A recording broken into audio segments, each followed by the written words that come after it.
कहानी की शुरुआत में हम ईडन नाम के एक लड़के को देखते हैं जो अपने अपार्टमेंट में सो रहा होता है। तभी उसकी आंख एक अजीब सी आवाज से खुलती है, जिसे सुनकर ईडन बहुत ज्यादा घबरा जाता है और वो सीधा जाकर दरवाजे में बने एक छोटे से होल से बाहर देखने लगता है, लेकिन बाहर कोई भी नहीं होता।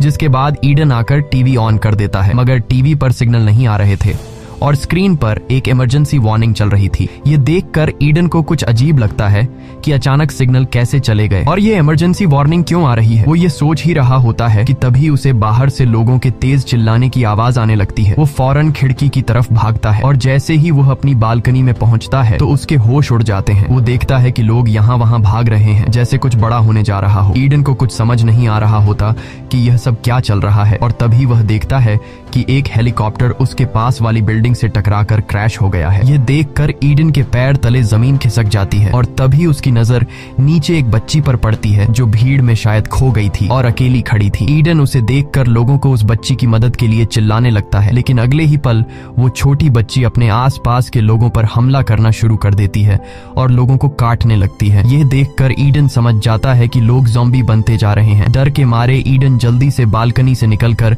अपने अपार्टमेंट में घुस जाता है और तभी वहाँ एक आदमी ईडन के घर आता है, जिसे देखकर ईडन बहुत ज्यादा डर जाता है क्योंकि ईडन समझ रहा था कि यह भी ज़ॉम्बी है। दरअसल यह ईडन का पड़ोसी होता है और वह ईडन को बताता है कि डरो मत, मैं ज़ॉम्बी नहीं हूँ। वह कहता है कि मेरे सभी दोस्त ज़ॉम्बी बन गए हैं और उन्होंने मुझ पर हमला कर दिया था, लेकिन मैं उनसे खुद को बचाते हुए तुम्हारे घर में घुस गया। इसके बाद ईडन का पड़ोसी बाथरूम का पूछता है। ईडन उसे बाथरूम का रास्ता बता देता है और जब वह बाथरूम की तरफ जा रहा होता है तब ईडन उसकी गर्दन पर ज़ॉम्बी के काटने का निशान देख लेता है, जिसे देखकर ईडन समझ जाता है कि इसका पड़ोसी अब जल्द ही ज़ॉम्बी बनने वाला है। इसलिए ईडन अपनी सेफ्टी के लिए एक चाकू उठा लेता है। कुछ देर बाद ईडन का पड़ोसी बाथरूम से होकर आता है और वह ईडन के हाथ में चाकू देखकर समझ जाता है कि ईडन मुझे ज़ॉम्बी समझकर मारने वाला है। तब वह ईडन से कहता है कि देखो, मैं ज़ॉम्बी नहीं हूँ। यह कहते ही उसकी आंखें बदलने लगती हैं और यह देखकर ईडन समझ जाता है कि इस पर वायरस का असर होने लगा है। तब ईडन अपने पड़ोसी से कहता है कि मेरे घर से निकलो, नहीं तो मैं तुम्हें मार दूंगा। अब न चाहते हुए भी ईडन का पड़ोसी उसके घर से निकल जाता है। जब ईडन दरवाजे के होल से देखता है तो वहाँ मौजूद ज़ॉम्बी ईडन के पड़ोसी पर टूट पड़ते हैं। यह देखकर ईडन बहुत ज्यादा घबरा जाता है और वह जल्दी से दरवाजे को अच्छी तरह से लॉक कर देता है। कुछ देर बाद जब थोड़ी शांति होती है तो वो न्यूज रिपोर्ट सुनता है जो इस इन्फेक्शन के बारे में बता रहे होते हैं। रिपोर्टर बताती है कि यह वायरस पूरे शहर में फैल चुका है, इसलिए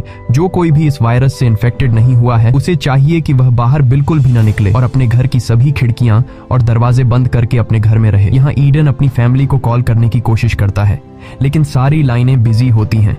जब वह अपनी मैसेज बॉक्स चेक करता है तो उसे अपने पेरेंट्स के कुछ मैसेज मिलते हैं। ईडन के पेरेंट्स ने मैसेज में लिखा था कि पूरे शहर में ज़ॉम्बी फैल चुके हैं, जिस वजह से हमें तुम्हारे पास आने में टाइम लगेगा, इसलिए तुम घर से बाहर बिल्कुल भी मत निकलना और हमारा इंतजार करना। इस तरह से शाम हो जाती है। ईडन अपनी बालकनी में बैठकर बाहर का नजारा देखने लगता है। बाहर पूरा शहर वीरान हो चुका था और हर जगह आग लगी हुई थी। ये सब देखकर ईडन पूरी तरह से टूट जाता है और वो सोचने लगता है कि इस तरह के हालात में आखिर वो अकेले कैसे जिंदा रहेगा। अब ईडन इन मुश्किल हालात में सरवाइव करने के लिए वो अपने पूरे अपार्टमेंट में छोटे छोटे मोटिवेशनल नोट्स लगा देता है ताकि इन नोट्स को देखकर उसे हिम्मत मिलती रहे और वो मिरर पर डे 1 लिख देता है। ईडन को पता चल जाता है कि यह ज़ॉम्बी वायरस कई महीनों तक भी चल सकता है, इसलिए वह इन मुश्किल हालात में घर में अपने लिए एक सेफ जगह बना लेता है ताकि वो हर आने वाले खतरे के लिए तैयार रहे।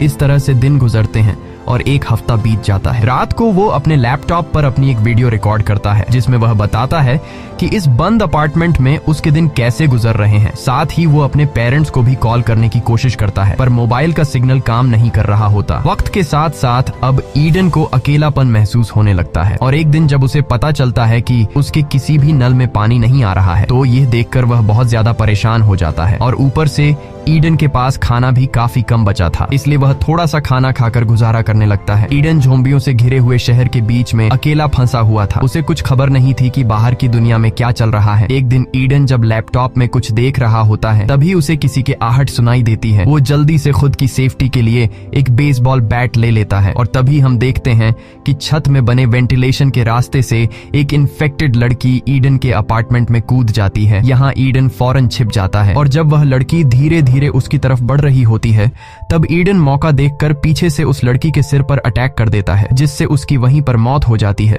जिसके बाद ईडन जल्दी से जाकर एक सर्फ बोर्ड से उस रास्ते को बंद कर देता है ताकि यहाँ से दूसरा कोई ज़ॉम्बी अंदर ना आ सके।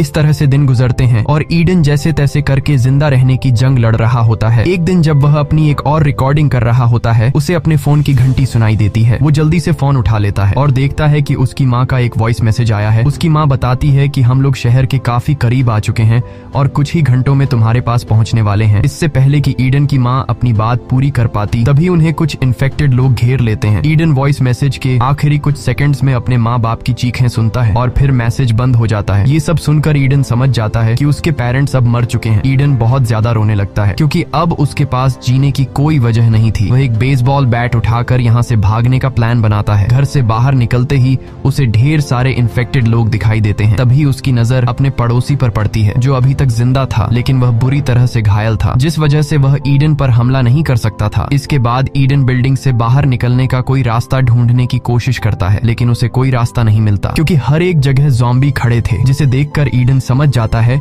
कि वह इतने सारे इन्फेक्टेड लोगों के बीच यहाँ से नहीं निकल सकता। और अब जैसे ही वह अपने अपार्टमेंट की तरफ जाता है, तभी इन्फेक्टेड लोग ईडन पर हमला कर देते हैं। लेकिन ईडन जैसे तैसे करके उनसे खुद को बचाकर अपने अपार्टमेंट में घुस जाता है और फ्रिज को दरवाजे के सामने लाकर दरवाजे को अच्छी तरह से बंद कर देता है ताकि बाहर से कोई भी इन्फेक्टेड दरवाजा तोड़ न सके। अब न चाहते हुए ईडन को फिर से अपने घर में रहना पड़ता है। कई हफ्तों से घर में अकेले रहने की वजह से ईडन पूरी तरह से टूट चुका होता है। ईडन का इन हालात में जीना मुश्किल हो गया था और तभी पूरे शहर की बिजली चली जाती है। ये देखकर ईडन और भी ज्यादा गहरे सदमे में चला जाता है और वह सोचने लगता है कि अब मैं आगे की जिंदगी कैसे गुजारूंगा। न खाने पीने को कुछ है, न सिग्नल और न ही बिजली है। ये सब सोचकर ईडन अपने आप को और ज्यादा अकेला महसूस करने लगता है। इसके बाद ईडन अपनी जिंदगी से तंग आकर अपना लैपटॉप ऑन करता है और उसमें वीडियो रिकॉर्ड करने लगता है। वह कैमरे में देखकर कहता है कि आज वायरस को फैले हुए 42 डेज हो चुके हैं। वह बताता है कि मैंने जिंदा रहने के लिए सब कुछ कर लिया, लेकिन अब मैं और बर्दाश्त नहीं कर सकता। मैंने पिछले 2 दिनों से न खाना खाया है और न ही पानी पिया है। वह कहता है कि इस तरह घुट घुट कर जीने से अच्छा है कि मैं अपनी जान दे दूं। इसके बाद वह पूरे 42 दिन इस मुश्किल हालात में जीने के बाद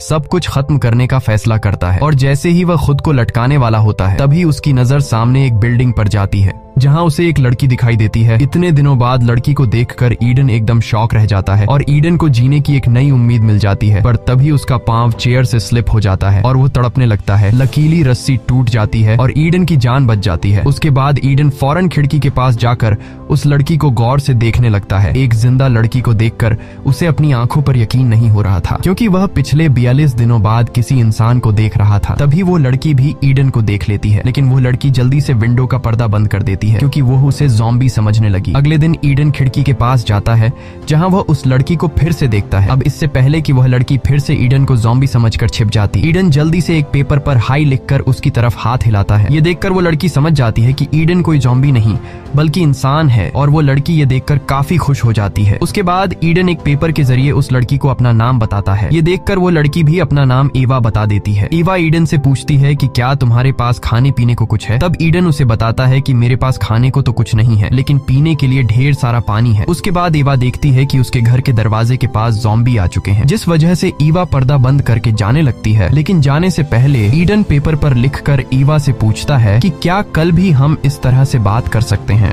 जिस पर ईवा हाँ में जवाब देकर वहाँ से चली जाती है। रात को ईडन को बहुत ज्यादा भूख लगती है और जब खाने को कुछ नहीं मिलता है तब ईडन टूथपेस्ट खाकर गुजारा करने लगता है। कुछ देर बाद तेज बारिश शुरू हो जाती है। तब ईडन बारिश का पानी स्टोर करने के लिए बाहर बर्तन रख देता है और खुद भी पूरे 42 दिनों बाद बारिश के पानी में नहाने लगता है। 42 दिनों में ईडन की दाढ़ी भी काफी बढ़ चुकी थी, इसलिए वो दाढ़ी को शेप कर देता है। अगले दिन ईडन खुद को एकदम चिकना करके लड़की के सामने आता है। ईवा उसे देखकर ही पसंद करने लगती है। ईडन एक बोल के साथ रस्सी बांधकर ईवा के अपार्टमेंट की तरफ फेंक देता है, जिसे ईवा पकड़ लेती है और उसके बाद ईडन उस रस्सी पर 2 पानी की बोतल बांधकर ईवा की तरफ धकेल देता है। लेकिन वो बोतल सामने की जाली से तेजी से टकरा जाती है, जिसकी आवाज नीचे एक ज़ॉम्बी सुन लेता है और वो ज़ॉम्बी सीधे ईवा के अपार्टमेंट की तरफ चढ़ने लगता है। तब ईडन ज़ॉम्बी को देख लेता है और ईडन उस ज़ॉम्बी का ध्यान भटकाने के लिए एक बोतल उठा उठाकर उस ज़ॉम्बी के सिर पर मारता है, जिससे वो ज़ॉम्बी ईडन को भी देख लेता है और वो ईडन पर काफी गुस्सा हो जाता है। इसके बाद वो ज़ॉम्बी एवा को छोड़कर ईडन को मारने के लिए उसके अपार्टमेंट पर चढ़ने लगता है। तब ईडन जाकर जल्दी से बेसबॉल का बैट उठा लेता है और जैसे ही वो ज़ॉम्बी ईडन के अपार्टमेंट पर चढ़ने ही वाला होता है, तब ईडन उससे बेसबॉल के बेट से मारकर खत्म कर देता है। कुछ देर बाद रात हो जाती है और रात को ईडन का भूख से बुरा हाल हो जाता है। अब ईडन और ज्यादा भूख सहन नहीं कर सकता था, इसलिए अब उसे किसी भी हाल में खाने के लिए कुछ ढूंढना होगा। जिसके बाद वह पड़ोसी के घर में जाकर खाना पीना ढूंढने का फैसला करता है और जैसे ही वह अपने अपार्टमेंट से बाहर निकलता है तो उससे सामने अपने पड़ोसी की लाश दिखाई देती है। जिसके बाद ईडन अपने पड़ोसी के पॉकेट चेक करता है तो उसे पड़ोसी की जेब में उसके घर के चाबियों का गुच्छा मिल जाता है और तभी उसे कुछ ज़ॉम्बियों के आने की आवाज सुनाई देती है। अब ईडन बुरी तरह से फंस चुका था, वो उन ज़ॉम्बियों से भाग भी नहीं सकता था। लेकिन यहाँ ईडन समझदारी से काम लेते हुए अपनी पड़ोसी की लाश के साथ लेट जाता है और एक लाश होने का नाटक करता है। ईडन का यह चालाकी काम कर जाता है और सभी ज़ॉम्बी उसके ऊपर से होते हुए आगे निकल जाते हैं। जिसके बाद ईडन धीरे धीरे अपने पड़ोसी के घर के अंदर घुस जाता है। घर के अंदर घुसते ही वह देखता है कि सामने बेड पर एक लड़की लेटी हुई है, लेकिन ईडन उसके करीब जाने से डर रहा होता है, इसलिए ईडन पहले उसके ऊपर हेलमेट गिरा देता है, यह देखने के लिए कि यह लड़की जिंदा है या फिर मर गई है। लेकिन वह लड़की हेलमेट लगने के बाद भी नहीं हिलती, जिसे देखकर ईडन समझ जाता है कि यह लड़की मर चुकी है। उसके बाद ईडन सीधे किचन की तरफ जाता है, जहां उसे थोड़ा बहुत खाना मिल जाता है और ईडन जब घर की ओर जांचबीन करने लगता है तब उसे जरूरत का ढेर सारा सामान मिल जाता है, जिससे ईडन एक बोरी में भरकर उठाता है और जैसे ही ईडन वहां से निकलने वाला होता है तभी एक इन्फेक्टेड उस पर हमला कर देता है। अब उससे पहले कि वह इन्फेक्टेड ईडन को काट पाता तभी ईडन एक टेबल लैंप से ज़ॉम्बी के सिर पर वार करता है, लेकिन इस वार से उस ज़ॉम्बी का ज्यादा कुछ बिगड़ नहीं पाता और अब भी वह ईडन पर हमला करने लगता है। तब ईडन आइस एक्स का इस्तेमाल करके उस इन्फेक्टेड को हमेशा के लिए खत्म कर देता है। इसके बाद जब वो बाहर निकलता है तो वो देखता है कि बाहर कई सारे ज़ॉम्बी खड़े हैं, जहां ईडन धीरे धीरे उन ज़ॉम्बी से बचते हुए अपने अपार्टमेंट में घुस जाता है। घर आते ही वो जल्दी से अपने कपड़े उतार देता है और अपनी बॉडी को चेक करने लगता है कि कहीं मुझे ज़ॉम्बी ने तो काटा नहीं है, लेकिन उसकी बॉडी पूरी तरह से सेफ थी। ये देखकर ईडन खुश हो जाता है। इसके बाद वो पड़ोसी के घर से लाए बैग को चेक करता है, जिसमें उसे 2 वॉकी टॉकी मिलती हैं, जिसे देखकर ईडन फैसला कर लेता है कि इनमें से एक वॉकी टॉकी वो ईवा को दे देगा ताकि ईवा मेरे साथ कांटेक्ट कर सके। इसके बाद ईडन अपने कपड़ों से एक रस्सी बनाकर बालकनी से नीचे उतरने लगता है। जैसे ही वो जमीन पर पहुंचता है ईडन चुपचाप आगे बढ़ने की कोशिश करता है। ईडन के आसपास ढेर सारे ज़ॉम्बी खड़े होते हैं। तब ईडन चुपके से एक वॉकी टॉकी ईवा के अपार्टमेंट में फेंक देता है, जिसकी आवाज इन्फेक्टेड लोग सुन लेते हैं और वो इन्फेक्टेड ईडन के पीछे लग जाते हैं। ईडन जल्दी से एक बालकनी पर चढ़कर छिप जाता है। रात का अंधेरा होने की वजह से वो ज़ॉम्बी ईडन को देख नहीं पाते और वहां से जाने लगते हैं। इसके बाद ईडन वापस अपने अपार्टमेंट में आ जाता है। अगले दिन ईवा वॉकी टॉकी पर ईडन से बात करने लगती है। ईडन अपने वॉकी टॉकी पर ईवा की आवाज सुनकर काफी खुश हो जाता है। इसके बाद ईडन ईवा से कहता है कि मैंने पिछले 3 दिनों से कुछ भी नहीं खाया है और भूख से मेरा बुरा हाल हो रहा है। तब ईवा भी उसे कहती है कि मैं भी पिछले 2 दिनों से भूखी हूँ। इसके बाद ये दोनों ढेर सारी बातें करते हैं और बातें करते करते रात हो जाती है। जिसके बाद ईवा कहती है कि रात हो गई है और मैं सोने जा रही हूँ। यह कहकर वो ईडन से कॉन्टैक्ट कट कर लेती है। अब यहाँ ईडन से भूख बर्दाश्त नहीं हो रही थी, इसलिए वो खाना ढूंढने के लिए इस बिल्डिंग को एक्सप्लोर करने का फैसला करता है। वो अपने बाथरूम के वेंटिलेशन का रास्ता खोलता है और वेंटिलेशन के रास्ते से घुसकर पड़ोसी के घर में जाने लगता है। आगे बढ़ते हुए उसे एक इन्फेक्टेड की लाश मिलती है, जो शायद ऑक्सीजन की कमी से मर गया था। उसे देखकर ईडन पूरी तरह से डर जाता है, लेकिन फिर वो किसी तरह हिम्मत जुटाकर आगे बढ़ते हुए अपने पड़ोसी के बाथरूम तक पहुंच जाता है। लेकिन जैसे ही वो जमीन पर उतरता है तो उसे खून का एक लंबा निशान दिखाई देता है। उसी निशान को फॉलो करते हुए जब वह सामने लगे पर्दे हटाता है तो वहाँ पर कोई भी नहीं होता। अब ईडन धीरे धीरे आगे बढ़ते हुए पूरे घर की जांच पड़ताल करने लगता है और जब वह किचन पहुँचता है तो वहाँ उसे खाने का काफी सारा सामान मिल जाता है। इसके बाद ईडन एवा से कांटेक्ट करके उसे बताता है कि मुझे ढेर सारा खाना मिला है। यह सुनकर एवा गुस्सा हो जाती है और वो ईडन से कहती है कि तुम मुझसे बिना पूछे इस घर में कैसे चले गए, वहाँ तुम्हारी जान को खतरा हो सकता है। ईडन उससे कहता है कि तुम मेरी टेंशन मत लो, यहाँ कोई भी नहीं है। जिसके बाद एवा ईडन से कहती है कि मैं भी तुम्हारे पास आना चाहती हूँ, लेकिन ईडन उसे समझाता है कि अभी तुम मेरे पास मत आओ, इस तरह तुम खतरे में पड़ सकती हो। मैं जब इस घर से निकलूंगा तब मैं तुम्हें सेफली अपने घर में ले आऊंगा। तब एवा मान जाती है और ईडन से कहती है कि अपना ख्याल रखना। ईडन को अब खाना मिल चुका था, इसलिए वह वापस अपने अपार्टमेंट में जाने का सोचता है, पर तभी उसकी नजर सामने की दीवार में बने एक बड़े होल पर पड़ती है और जब वह उस सुरंग के करीब जाता है तो वहाँ उसे किसी के आसपास होने का एहसास होता है। ईडन जैसे ही पीछे मुड़ता है तो उसके पीछे एक बूढ़ा आदमी खड़ा होता है जिसके हाथ में एक नुकीला भाला होता है। ये दोनों एक दूसरे को देखने के बाद समझ जाते हैं कि ये दोनों ज़ोंबी नहीं हैं। जिसके बाद वो बूढ़ा आदमी अपना हथियार नीचे कर लेता है और वो ईडन से पूछता है कि तुम यहाँ क्या कर रहे हो, जिस पर ईडन जवाब देता है कि मैं यहाँ बस खाना ढूंढने के लिए आया था। तब वो ईडन से पूछता है कि तुम वॉकी टॉकी पर किससे बात कर रहे थे। यहाँ ईडन झूठ बोलता है कि मैं अकेले ही खुद को मोटिवेट करने के लिए बात कर रहा था। अब यहाँ वो बूढ़ा आदमी ईडन के साथ काफी अच्छे से पेश आता है और ईडन से कहता है कि तुम जितना चाहो खाना ले सकते हो। यहाँ वो बूढ़ा आदमी ईडन को प्लेट में खाने के लिए कुछ देता है। कई दिनों से भूखा होने की वजह से ईडन भी बिना कुछ सोचे समझे उसे खाने लगता है। कुछ देर बाद वो बूढ़ा आदमी ईडन से कहता है कि अलमारी से मेरे लिए एक बोतल उठा कर दो। लेकिन जैसे ही ईडन बोतल उठाने के लिए मुड़ता है तभी पीछे से वो बूढ़ा आदमी बेसबॉल के बैट से उसके सिर पर वार करता है,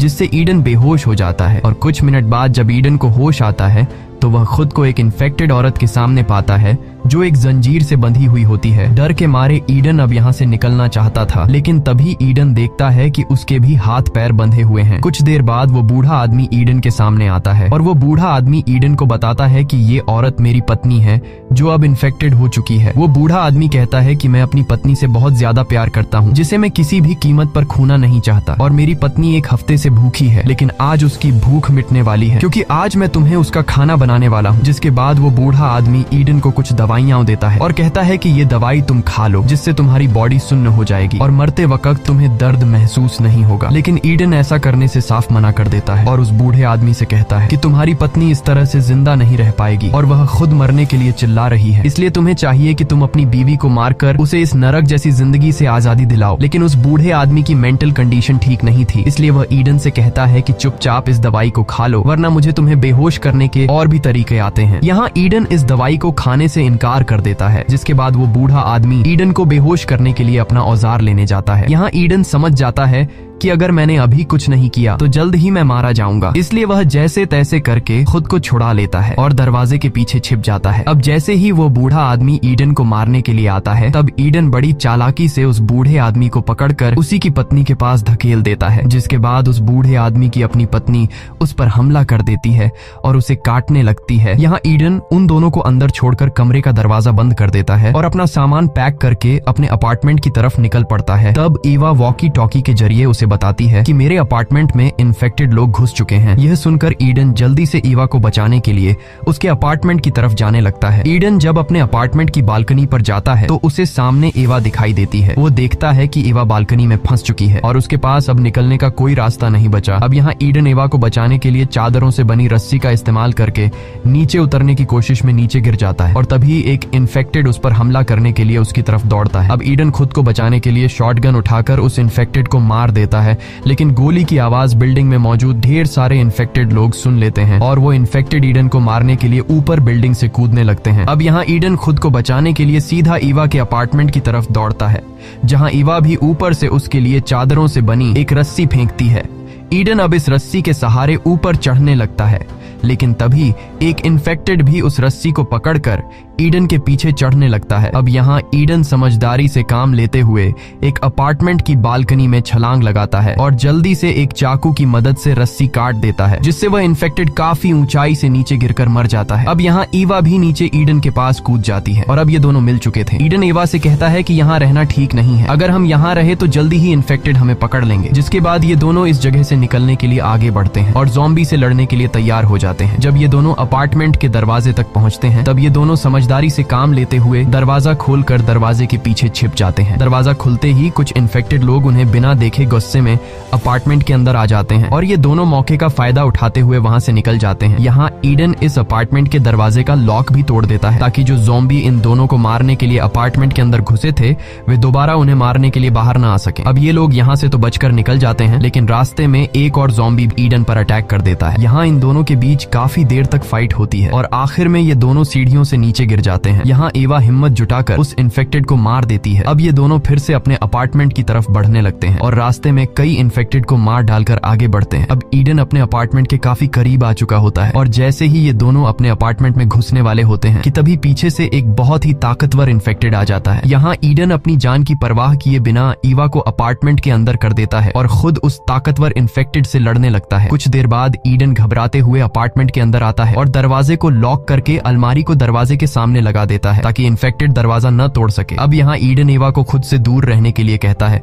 और उसे बेसबॉल का बैट पकड़ाकर कहता है कि मुझे मार डालो क्योंकि मैं इन्फेक्टेड हो चुका हूँ। जल्द ही मैं अपने आप पर कंट्रोल खो दूंगा और मैं नहीं चाहता कि इन्फेक्टेड होने के बाद कहीं मैं तुम्हें नुकसान न पहुंचा दूं, इसलिए तुम्हें मुझे मारना होगा। लेकिन एवा ऐसा करने से मना कर देती है क्योंकि ईडन ने उसे बचाने के लिए अपनी जान खतरे में डाल दी थी। अब जब एवा ईडन को मारने से मना कर देती है तब ईडन बिल्डिंग से कूदकर खुद की जान लेने का फैसला करता है। यहाँ ईडन एवा से कहता है कि तुम वेंटिलेशन के रास्ते से होते हुए मेरे पड़ोसी के घर चले जाना जहाँ तुम्हें ढेर सारा खाना मिलेगा। अब यहाँ कूदने से पहले ईडन जब अपनी शर्ट उतारता है और अपनी बॉडी को चेक करने लगता है तब उसे अपनी बॉडी पर किसी भी तरह का काटने का निशान नजर नहीं आता, यानी कि उसको ज़ॉम्बी ने नहीं काटा था। ये देखकर उसकी खुशी का ठिकाना नहीं रहता। जिसके बाद ये दोनों एक दूसरे को गले लगाते हैं और ये दोनों अब एक साथ मिलकर तब तक इस बिल्डिंग में सरवाइव करने का फैसला करते हैं जब तक ये ज़ॉम्बी वायरस खत्म नहीं हो जाता। मूवी के एंड में हमें टीवी पर दिखाया जाता है कि गवर्नमेंट ने इस वायरस का वैक्सीन ढूंढ लिया है और अब जल्दी ही हालात फिर से नॉर्मल हो जाएंगे। इसी के साथ ये कहानी खत्म हो जाती है। अगर आपको ये वीडियो अच्छी लगी हो तो हमारे चैनल को सब्सक्राइब और वीडियो को लाइक जरूर कीजिएगा।